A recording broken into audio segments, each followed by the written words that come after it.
What's up, men? Welcome to the Male Cartel podcast. Let's get started. Do you think men are important? Like for what? Men are not meant to be dominant. Men are meant to be submissive. Life's too short to exercise. I'm just going to be honest. It's okay to be fat. Dispelling toxic masculinity and really redefining what it means to be a man. Men can cry. So it's okay to be weak. It's okay to be weak. I'm telling you right now, not everybody wants to see you win. You seem to be more woman than you are man. You don't have any manly qualities. You give them this message that it's okay to be a man. It's not okay, it's necessary. How are we going to do without men? You look around the city here, you see all these buildings go up, these men, they're doing impossible things. It ain't about how hard you hit. It's about how hard you can get hit and keep moving forward. How much you can take and keep moving forward. That's how winning is done. Be a dangerous man. Being dangerous is not being a threat. They're two different things. You can't be a good man if you're not a dangerous man. You say one disrespectful thing to my wife, I am not only willing, but I'm able to inflict great bodily damage. I'm going to do everything in my power to become a victor and not a victim. I can't explain it, but you better feel me. Winners win and losers lose. I can't explain it any better than that. I don't know how it happens, but winners win. And if you create a culture of losing, if you keep being a victim, if you keep letting losing happen to you, if you keep letting people do you and treat you any kind of way, it's going to become a culture. What's the matter with you? There is no tomorrow. There is no tomorrow. There is no tomorrow. Here's your host, Nick and Shane. Welcome back to the Male Cartel, men. Glad to have y'all with us. Yeah, we back. We are going to jump right into a new topic today. Oh, yeah. Something that I feel is very important when it comes to what we contribute as men into society. Contribute. And so, what you been up to? Not we talked much. last episode a lot about my traveling, but I was like, you know what? I didn't ask Shane what he's been up to. Yeah, traveling. So, flag football. My Still boys. Now we started lost. that back? Yeah, we lost this week. Final four. Man. Finished the season 9-1, and then went through the playoffs. Won 11 games total and lost 2. So we lost it. My young men just decided not to pull flags, and we missed the other team had a kid who was like Michael Vick or Lamar Jackson. He could sling it, make good decisions, but the kid could fly. By far the fastest kid in the league. Wow. And we just have to contain them a little bit. That's all we got to do. And we just didn't pull flags that we're supposed to. And if we had the ball again, ran out of time. If we had the ball one more time, we'd have scored. There's no doubt. And we'd have won. Nice. It'd have been like 32-30. But we lost. So I'd rather lose last night and then lose in the championship game. Because tonight I get my night back. Yeah. So I'd rather have the night There you off. go. And so I'd rather lose the Final Four than losing the championship. Yeah. That's just my perspective. Now, I would think differently if it wasn't recreation ball for the county. If it was like, I think if they gave out trophies, big trophies, and all this other thing, made a big deal, then I'd feel different. But you win the whole thing. And so you finish the season, you win the whole thing. Kudos to you, long season. You know what you get? You get one of those bootleg little ribbon You get necklaces. a ribbon, not even a trophy? It's like a ribbon necklace with a little bitty like football on it, and that's Yeah. it. So you're like, all that work for that? I don't know about that. You know who I wish was still playing? Who? The Atlanta Hawks. And they after their second win, That was it, man. I don't Collapsed. know what happened. It was crazy. Yeah, they collapsed, man. So disappointing. Some teams are like that, but yeah, we're in the thick of that. We're in football, spring ball right now for 2 weeks, and then for 3 days. Today's the last day of flag football for girls, the tryouts, and so I'm pretty busy from 3 to 6:30, pretty much this week, and then next week it'll be more like 3:30 to 5:30, and it won't be that bad, but yeah, busy season, man. Busy, So let me ask you this, because this is right with our topic. In flag football or any of the other sports that you are a part of, what would you consider it to look like for a player to add value? to the team, to the teammates, to the team as a whole? What would it look like for, like, even at your son's level, flag football, like a player to add value? Oh, number one, it used to probably not be this way. Well, I know for a fact it wasn't this way about 12 years ago, but today, for sure, I would say attitude. Their attitude, like a kid with a positive attitude, those kids are usually going to be kind of the glue behind the scenes, even if they don't ever get playing time, because they're always going to be more positive. You get by proxy, you get a bunch of kids together that complains. It's just like a forest fire, as we've recently in Augusta have seen a little bit of a fire action, Yeah. But like it usually turns into a wildfire pretty quick. But the attitude is a huge thing. Following instructions, what the coaches say, because we live in an environment and culture today with young people that they're very hard to teach. They're very hard to teach, and so they're not like Clay. They think they know better than everybody. They grown up. They don't know something. They can look at AI right now, or they feel like they know as much as everybody else knows. Yeah. And they probably do at some level, to be honest. But I would say that teachable, and then last thing I probably would say is hustle. It's something about, if you have, and just give you an example, if you have 5 girls, boys, it's like this for sure. But even the girls, who would you think that wouldn't be this way? If you had a row of 6 girls, and they're running sprints, they jog halfway and then sprint as fast as they can on the other end. Usually, if there's a girl that maybe is not the most athletic, she's not a star player, but she is giving everything she got, and she keeps up with everybody else, it pushes automatically those other girls it pushes them to be better. And then what it then does is it sends a signal to the rest of the girls. Yeah. Same thing in practice. That one kid that's always flying around, high effort, high motor, but they're not that athletic. They're risking everything, diving. You think Rudy in football makes everybody up. They have to pick that energy up too. They don't want to look bad by somebody who's not. And so even in that subtle, and then you earn their respect too. People always respect that person. They may not like them based off personality, but they'll always respect them. So I think those are the things, man. I think sometimes that's connected, because the better attitude you have, like the person that has the negative attitude, they're not going to be putting forth that extra effort. Oh. But I think even in the positive attitude, they're cheering on the other people, even if they're not the best. They're on the sidelines, man. That's right. They're not trying to gas themselves up and all that. But that's just 3. I mean, obviously, you can look at, if you're the star player, we'll just say that if God has blessed you with athletic ability, and or your son or daughter with athletic ability, and you're like exceptional, like you're in the top 5%. Then on top of that, you're the hardest worker in the room, the most encouraging and supportive, and have a good attitude.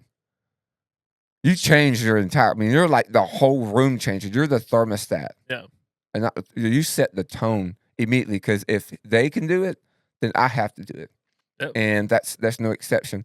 Getting the team to buy into that, that's a cultural thing too. So like if you set the culture of the group, but if you get some key players like that buy into that, the whole team will buy into it. Almost everything. Yeah, man. Yeah, I wasn't the most athletic, but a couple times won the Hustle Award. Lord didn't bless me with the best athletic ability, although I learned and improved my game tremendously. But what I lacked in skill, I made up for in hustle. And the hustle has to be under control, because I've seen guys, have a high motor, and then they're wild and crazy, and that doesn't help. But I had the title of the scrapper, because if there were loose balls on the court in basketball, things like that. Now, that was basketball. In baseball and other sports, I did better. It depends on the different sport. But the Lord blessed me with a high tolerance of pain, because I would tear my knees up diving for loose balls. And you talk about setting the temperature. That hustle then translates into, like, one game we had was very close, and it's a possession game. One down to the last possession is probably going to win it, and able to steal a ball from a guy. Then there's the chase, down the court because the ball's loose, and having that higher motor and the willingness to sacrifice your body, you secure that ball. Yep. Everybody is hyped then, because it set that that temperature. You didn't hit the winning shot. You That's right. didn't, have an assist with the winning shot. It was securing the ball and basically winning the game through something like a defensive play. And yet it boosts the confidence and the energy of the rest of the team. It's almost like a dunk. I know Brad Powers, buddy of mine, who I helped him with basketball at a local high school. He's a high school coach for about 6 years. And but this one school we're at, one thing he would always do is teach the kids about taking a charge. Yep. Because it, just like a dunk, lights up the audience, crowd up, and gets your team pumped up. A charge or a loose ball, like what you're saying, take one for the team with your body, and it shifts the whole momentum, and it puts somebody else in foul trouble. They get a foul for that on the charge. And when it's their best player and you take a charge, risk your body, risk it for the biscuit, man, we're all pumped because not only do we get possession, but it puts a foul on that player. And it could put us in one-on-one situations. It could get us in doubles or one-on-ones and puts us in a really good spot. You never know. It turns the tide. I see the momentum shift before like that. Or same thing with football. The person who runs and hawks down, and tackles somebody that, just gave it all they got, I'm trying to think of who it was. I think it was Big Ben Roethlisberger. Maybe it was a championship game or something where I want to say he fumbled it or intercepted or something, and he came down and made a saving play of that. But the team was so pumped when your quarterback, who's not known for speed, is just hawking them down. And if that's our QB that we got to protect, and he's doing that, holy moly, we got to step our game up. And so, I agree with you, man. When you said about taking the charge, you said risk it for the biscuit. I think it's risk the biscuits. Is it risk? No. If you don't guard yourself, you are. Yeah. You will definitely tear your biscuits up. Well, adding value, it's actually, while it's a couple of words, it's basically a phrase that is actually in the dictionary, and it essentially means, I'll just read it. So read it. This is the Cambridge dictionary, not the Cambridge. This is the Cambridge. It is an improvement or addition to something that makes it worth more. I would probably say, especially in some of the things we're talking about today, that makes it not just worth more, but better. Yeah. So it's an improvement or addition to something that makes it better or worth more. So as men, the question is, how can we add value? So I got this thought and sent it to you because I was looking at an interview and a couple of men were being questioned about biblical manhood and kind of what biblical manhood looks like, or just in general what manhood looks like. And the statement was made that men add value. Men add value basically in society. They add value in their home. Oh, yeah. And then the statement was made, and this is a quote by Joby Martin: boys consume, men contribute. Boys consume, men make sacrifices. Now, we could go further down the line in that, and we will talk about where we add value, where we should add value. But just on that statement alone, when we talk about men adding value, what's your initial thoughts on that? Boys consume, men contribute. Boys consume, men make sacrifices. I just always think about when we are always talking about being a contributor, being a help. I automatically go to my sons. Right now, I always talk about we're part of the we're team pageant and cleaning up, and we got to take care of mama, and we got to help out around the house. I tell my boys all the time, we got to contribute to the household. And so sometimes they don't. Sometimes they don't. They contribute mess. That's the only contribute that they contribute is more mess. And guess who gets stuck cleaning up the mess? Mama and Shane, mama and daddy. And so which frustrates me because I want my sons to they see something that's there, they get up and go do it. Take out the trash, do things without mama asking them to do it. Seeing something that's there that needs help or attention and to do it. It could be just feeding the dogs. Why do we wait 2 hours and the dogs are walking around? The mama, who's getting ready to teach them in school, she's doing all these things, has to stop to do it. Now, my kids are good. My boys are good. They do it often, the right thing. Yeah. But this is something I preach in my home all the time. Also in the church, all the time, be a contributor and not just, and not a consumer. There's a lot of people that just sit and don't contribute to anything, whether it's financially, serving, and if your church, I forgot what it is, but I think it's 50%. If there's 50% of people in your church that serve, that's considered healthy. Do you know the stat? Oh yeah, the statistics when you talk to people like John Maxwell and things like that, they talk about the 80-20 rule. Yeah, 80% of the people do a majority of the work, while 20% do 80% of the work. Yeah, that's what it is. And I would say that's not healthy. It's not healthy. Yeah. So if you're at 50%, I'd say that's. I want to say I saw a research. It was Pew Research, and it was like an older data too. It might have been like 2019, but I just remember reading something article which. Just for a preface, just to let you guys know, I read a lot of articles, so sometimes I'll get dates mixed up. So don't hold it to be super duper fact, but I do believe it's in the 50s range. And that's sad that's considered healthy. That's what I'm saying. That's like, and so if we're gonna be okay with what I consider like average, you know, or the average is healthy, and so you're like, is that what? That makes no sense logically. In a household. Say you had 6 people in your home, that means 3 are pulling their weight and 3 are not pulling their weight. And I get it that some of them are not. I would look at more like probably the more accurate statement would be members of the church.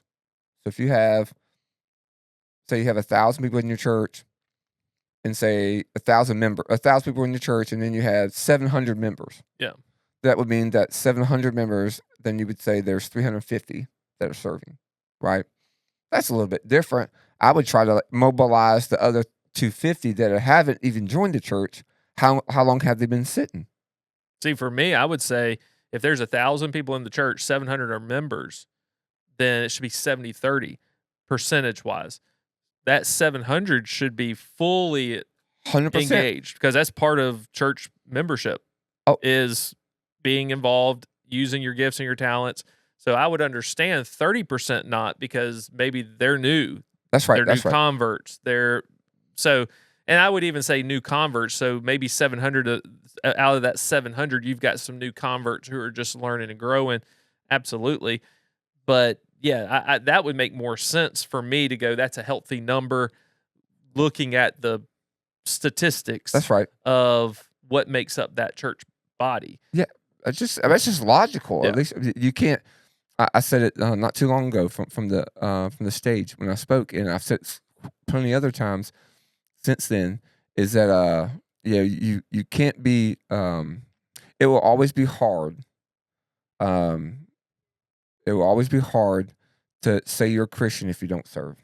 Absolutely. So it will always be hard to say you're a Christian if you don't serve, and so you have to serve, and so you got to contribute, and so. So yeah, it's just that's what it looks like. That's the first thing I think of when I. Well, and I think as men, our whole focus should be in every space that God has placed us and given us a responsibility. That should be our viewpoint, and if it hasn't been, I don't think it's always conscious. Like we walk in and go, for "How sure. can I add value?" But really, our mentality should be, if God's placed me in this company, how can I make it better? How can I improve what they're doing? How can I make the name of this company shine in this community? The employees look good, my boss look good, whatever that might be. Like, how can I add value here with what God has given me? In my home, how can I add value? How can I make this better? How can I make this a home where my kids love to be here? Yep. Like they love their family.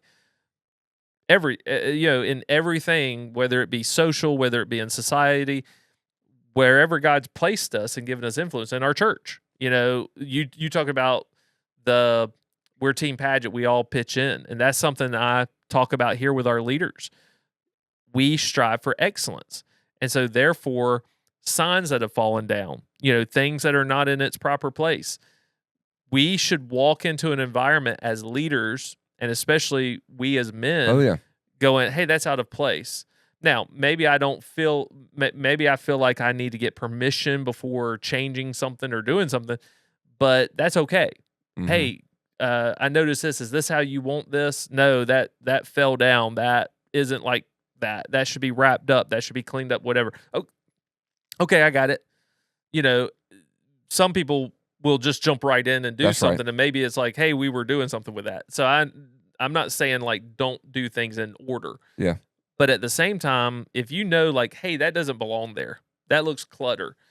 Then as Christian men, I think we should have a viewpoint of how can I make that better? How can I like make this a place that people want to be at? You know, improves that value of the church. The buggy, man. The buggy. The putting up the carts, the buggies, whatever you want to call it. Same thing. It's like you got to look at something trash on the ground, look at and see if they're going to pick up the trash. I saw a woman, this is not a man, but I saw a woman drive her cart, the little electric cart, drove it all, unloaded her groceries out of her cart, looked around. She didn't see me in my truck. She had no idea I was standing right there. The place that you put the buggy and you put the carts in was literally 2 car spaces away on her side. 2 spaces away. I think your car spaces are 10 feet. I think if I'm correct, I think they're 10 feet wide. So that'd be 20 feet away from where she was. Yeah. You know what she does? She drives it right up in front of her car, sandwiched between the other 2 cars. It was literally 4 cars, like in that. My truck is 1 car removed from a side in front of her, so I can see clear everything. Yeah. She pulls it up, kind of looks around, and then she jumps out. Hops in the car, walks and drives off. I said, what in the world? It was right there. She looked all around before she put that buggy down. I said, man, that's crazy, dude. But I've seen men do that too. They walk past trash, and I believe you're right, man. I think I'm 100% that we don't walk around in our heads thinking that what do we contribute to what do we bring to the table? We need to make things better. I believe that Christians are called to make things better regardless. But if you're a man, it is your responsibility. Like I do believe that men are called to be leaders, and I know you feel the same way. And God's designed a man to be bigger, stronger, faster than a female, and God's given men a certain set of skills just from birth that God's given to you. It's a God-given gift, I believe. And if you're in that, man, you need to contribute, be a contributor, and not just a leech. I think Scripture speaks to this, whether it be in our work, but it doesn't just say in our work. For instance, whatsoever your hand finds to do with all your might. Do your work as unto the Lord. Whatever you do, whether you eat or drink, do all for the glory of God. And I think that's what sets the standard for excellence. And so whether that's at work or wherever, is this to the glory of God? Does this clutter bring glory to God? Yep. Is this an environment that people would want to participate in? Same thing with like the shopping carts or the buggies, as I call them. When you see people do that, I've grabbed their own buggy as they're getting in the car and said, "I got it for you. I'll put it where it belongs." Kind of being a little bit sarcastic, maybe, but at the same time, it showing them how easy it. I got you. And people sometimes will say, well, we don't know. They may not be physically able. It's funny how they push that buggy all the way to their car. They had to get out of their car to go get the buggy, but they might have a physical ailment that doesn't allow them to take it back to where it should go. You ever thought about it? They push that sugar all around the store. All around the store. Now, I understand some people have to use a walker or whatever, so it makes sense if someone used their walker to get to the little motorized cart, drove around, and then had to park it, get their walker out. That makes sense. But you park your car, you walk into the store, you get the buggy, you push it all around the store, you take it to your car and unload it, and then leave it in the parking spot beside your car. But see, our soft society goes, oh well, we don't want to judge them because we don't know what they're doing. Well, I just watched them walk into the store to get the buggy. They can walk it 20 feet to the cart.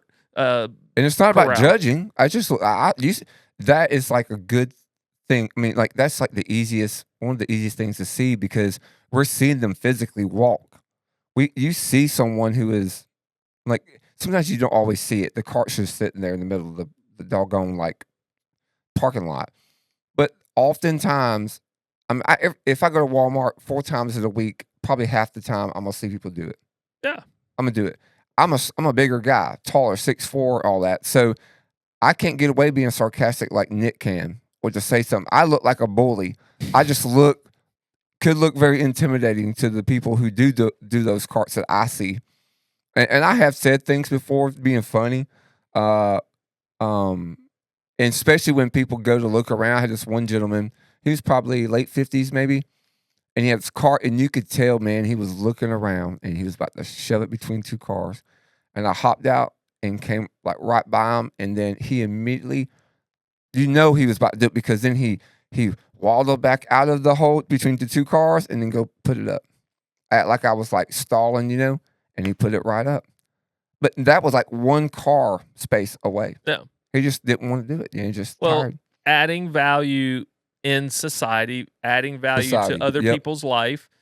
I have seen ladies who they're done unloading their cart, and I'll say, "Here, I'll take that for you." Oh yeah, for sure. Now, I don't know if they were going to leave or if they're going to take it. I don't even ask. I just go, "Hey, I'm walking up that way. I'll take it." I do it all the time. Yep. I saw a lady loading her child into the car, just finished loading her bags, and now she was looking to put the cart away. It was several spots away. She's gonna have to walk away from her child to do that. I said, "I'll take it." That's adding value to someone's life. That's something small, making things easier. Small, but it's great though. Right. It's serving, but it's also, you made that lady's day better. She's able to get in the car with her child and drive on. And I was already heading in the direction of either the building. I could take it all the way up there. I could put it in the little corral thing. But either way, it was no effort on my part, but it made her day better. So in the last 10 minutes or so, what are some things you can think of off the top of your head, whether it be in your home, your church, or whatever? I know we've mentioned some things like the shopping carts and all, but what are some things maybe that we could throw out just to spark the thoughts of some guys when it comes to adding value in the spaces that we are occupy?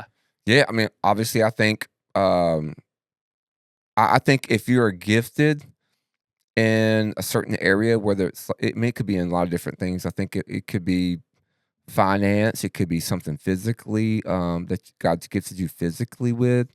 Finances, maybe you just have a finance brain, and maybe your job, you're really good at that.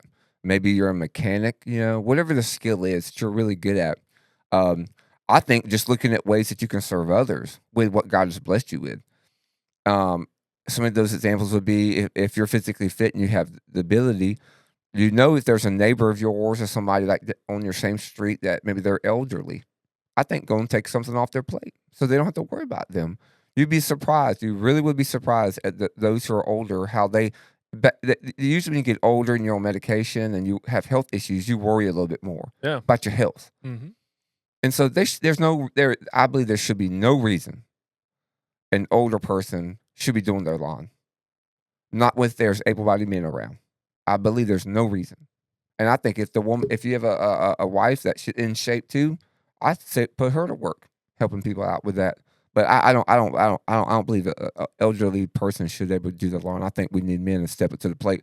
Same thing with cars. I think if you hear of somebody and you have a little bit of time, I think maybe God is giving you a little bit of time in a week, and you know somebody that has a car trouble. Maybe just offering a hand, because if you have experience using the skills that God has given you, I know I've done that before with brakes, people's cars. I've done it with a starter before.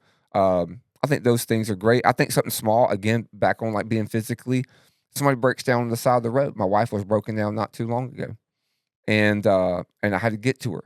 But I was so grateful that I had another guy who I'm friends with, Michael Bowie is his name. He loves the Lord, and he happened to drive by. Now, there's a lot of men that drove by. There's a biker guy that dropped by too. Biker, all up, tatted, leather chaps, everything. And Michael was in the car. We had to get it down the street. We're on the hill, middle of the whole, traffic. And me and the biker guy, he parked his motorcycle, and he and I pushed the car, my wife's van, all the way down the street to get it out of that. And when he came back, people were cussing that was sat there and watched us, cussing at him and me too. But I was trying to ignore them. and it was saying like, we got to put our blinkers on, we got to put our hazards on. And he turned around and he yelled back at him, as a biker would, don't care at all. He said, how can you do that when the battery's dead? You make no sense. And he just said some ugly words as well back to him. They were kind of jawing back and forth. I just thanked the man. I was so grateful for him that pulled up. Now, I could have done it by myself, but it'd been a struggle. Yeah.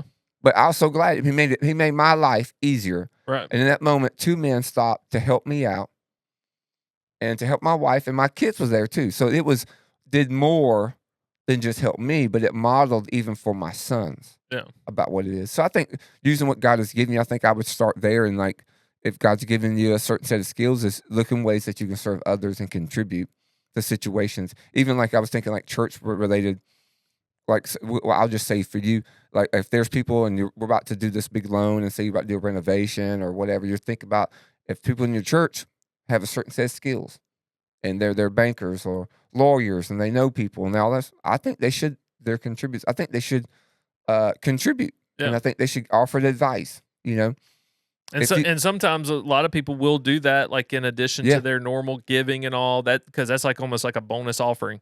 I'm giving my skills and my talents to be able to do this. I can give X amount in the offering, but I can give so much more by saving the church money. Right. That every year with our volunteer landscape team, they save the church. Probably now it'd be more than that, but in 2019 when we checked, just to have the grass during the growth season cut every 2 weeks by an outside company, be about $36,000 a year. To have it weekly is like 70 some odd thousand. So when guys volunteer their time every other week during the growth season, they're saving the church $36,000. Yeah. I mean, think about $36,000 coming in the offering. You would need that, or that would take $36,000 from missions and ministry and all that to pay for that service. And men giving of their time every other week. We have 2 teams and they rotate. Them volunteering their time adds value to the property because it's not got weeds growing and grass growing. It makes it more welcoming for guests, but it also allows us to take $36,000 extra dollars and invest it into ministry or missions, that we don't have to, take those funds and redivert it, or worrying we need more people to start giving so that we can cover these expenses. So things like that, people don't often put a dollar sign by volunteer hours and what they're doing, but it saves organizations and even people, single moms. I've had electricians help single moms out. That's right. That couldn't afford it. And you're saving that family money. You're, by using your gifts. So, and I think even just a man's presence, especially as a father, going to your kids' games and making sure that you're involved in their life, doesn't mean that you're going to be able to be at everything. Yeah. But just your presence brings value to them. I remember we lived in kind of like it's over North Augusta, but it was almost like it wasn't a trailer park, but it was like a trailer community. Yeah. They were a little spread out more. The trailers were spread out a little more than in a trailer park. And so you had $5. But we were on the back end of the gypsy camp. So oh yeah, I know exactly where that's at. So, but I remember somebody fussing at us, and we're kids, and I forget what the deal was, but I remember when we let my dad know, they were down the street, so he didn't get in the car.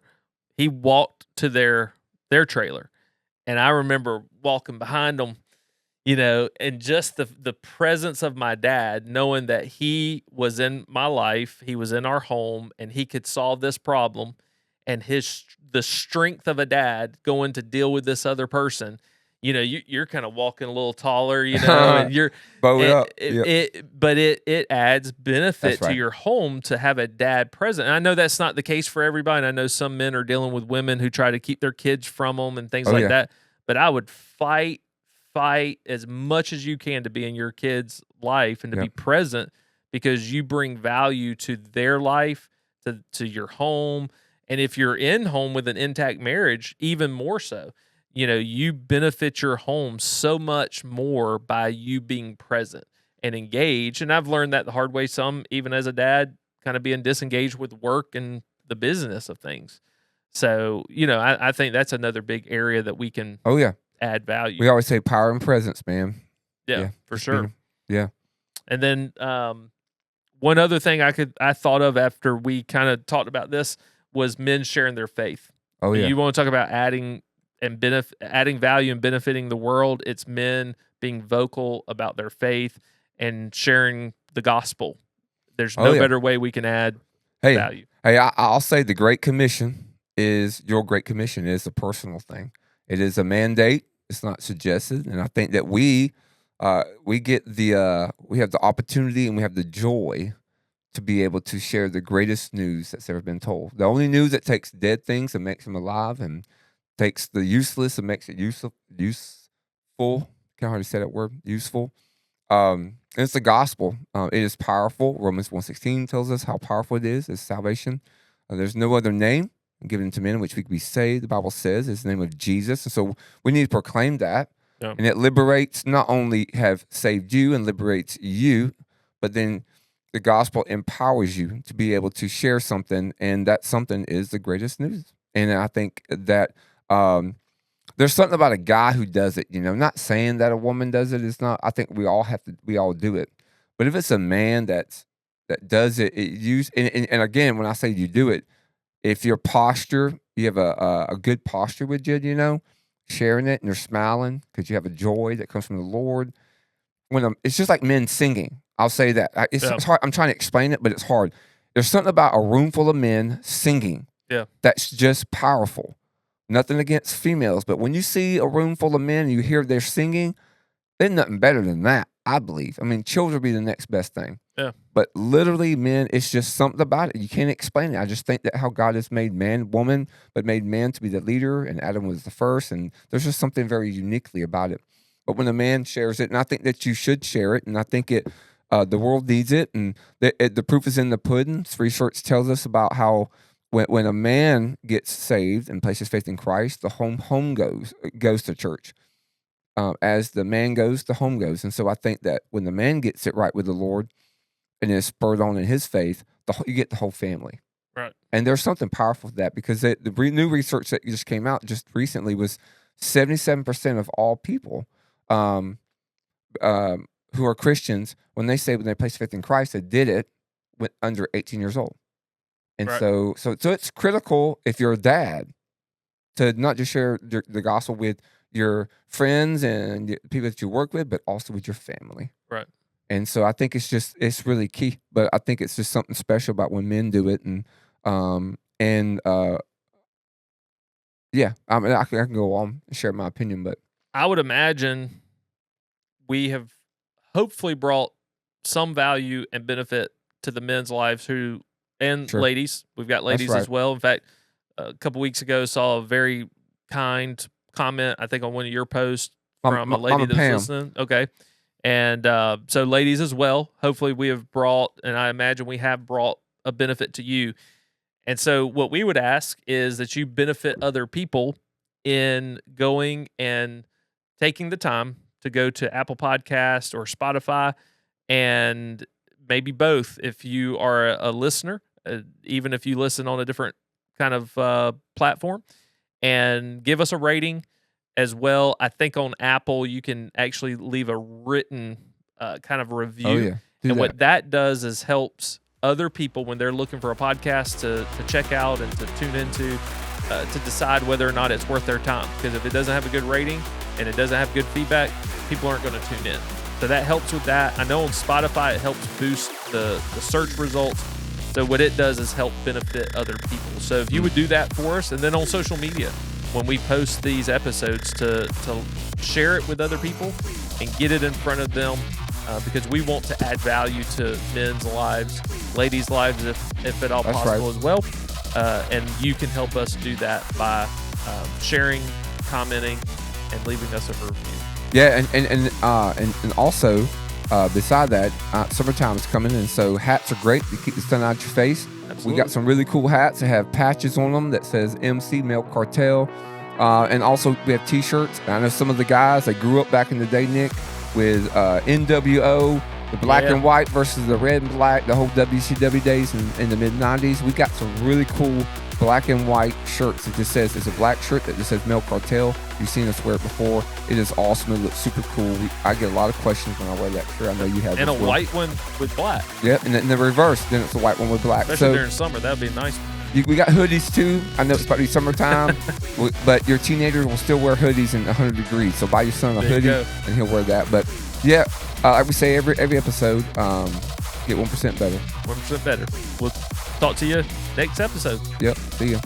Thank you for joining the Male Cartel podcast. Be sure to subscribe and share to help other men join the cartel. You can also keep up with us on social media and at malecartel.com.